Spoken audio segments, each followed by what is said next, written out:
Bugün Azərbaycanın bütün suveren ərazilərində ilk dəfə olaraq prezident seçkiləri keçirilir. Ümumiyyətlə seçkilər keçirilir.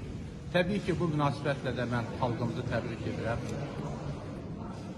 Seçki prosesi artıq başa çatıb. Bugün səs vermədə iştirak etdim. Xalqımız, millətimiz üçün xeyirli olsun. Ümid edirəm və inanıram ki, məhz bu seçkilərdən sonra Azərbaycan daha da güclənəcək.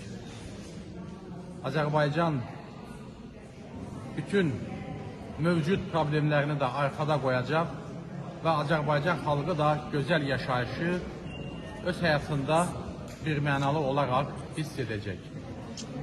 Bu seçkilərin Azərbaycan xalqının həyatında da önəmi ondan ibarətdir ki,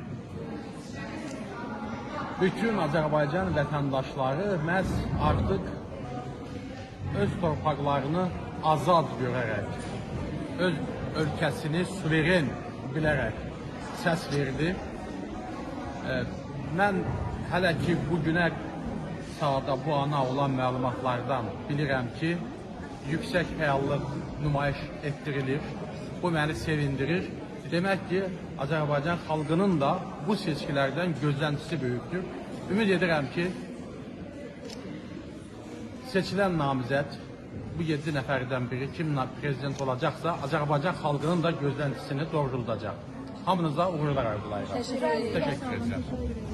Seçicilərə və oxuculara maraqlıdır ki, siz seçkilərdə kimə səs verirsiniz? Əgər açıqlamaq istəyirsiniz, məlumat öyrənmək Təbii ki, bugün məni Milli Cəbhə Partiyası namizəd olaraq irəli sürür. Milli Cəbhə Partiyasının namizədi Razi Nurullayevdir və Milli Cəbhə Partiyası həm seçki kampaniyasında, həm debatlarda özünün mövqeyini birmənalı olaraq açıqlayır. Sadəcə olaraq seçki günü artıq elə bilirəm ki, mən sizin sualınıza cavab verdim. Azərbaycan Milli Cəbhə Partiyası və onun namizədi öz qələbəsi üçün axıra qədər mübarizə aparıb. Öz zəfəri üçün mübarizə aparıb. Təşəkkür edirəm.